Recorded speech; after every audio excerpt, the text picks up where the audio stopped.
ডাল পছন্দ না হলেও মাছের মাথা দিয়ে মুগের এই ডাল আমার কিন্তু বরাবরই পছন্দের।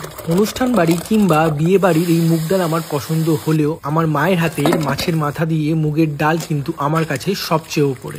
আজকালকার দিনে বিয়ে বাড়িতে কিংবা অনুষ্ঠান বাড়িতে বিভিন্ন রকমের খাবারের ভিড়ে কিন্তু এই মাছের মাথা দিয়ে মুগের ডাল কোথাও যেন একটা হারিয়ে গেছে। আগে যার স্থান ছিল অনুষ্ঠানের প্রধান খাওয়া দাওয়ায়, এখন কিন্তু সেটা গৌণভাবে দুপুরের কিংবা অন্য সময়ের বাড়ির লোকেদের খাওয়ার মধ্যে সীমাবদ্ধ থেকে গেছে। তো কিছুই না, এই মাছের মাথা দিয়ে মুগের ডাল বানানোর জন্য প্রথমে আমরা মাছের মাথাটাকে নুন আর হলুদ দিয়ে ভালো করে মাখিয়ে রাখবো।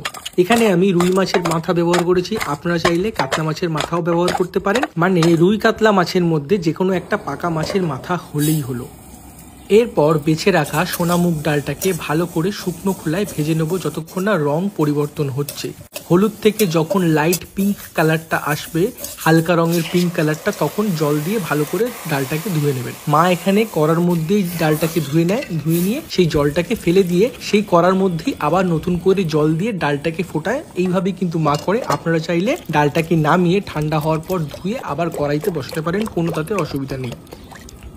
4-5টা কাঁচা লঙ্কা মধ্যিখান থেকে ভেঙে কিংবা মধ্যিখান থেকে চিড়ে আপনারা জলের মধ্যে দিয়ে সেটাকে মিলিয়ে দিতে পারেন যখন ডালটা সিদ্ধ হবে সেই সময়।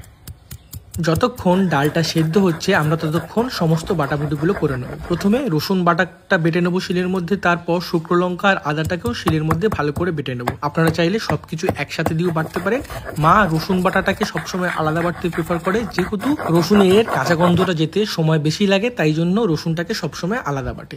তারপর দুটো টমেটো মধ্যিখান থেকে এইরকম 4 ভাগ করে কেটে নেবেন। আর যখন ডালটা প্রায় 60% সেদ্ধ হয়ে যাবে তখন নুন আর টমেটো দিয়ে ডালের মধ্যে ভালো করে মিশিয়ে দেবেন। দেখুন ডালটা খুব সুন্দরভাবে সেদ্ধ হয়ে গেছে।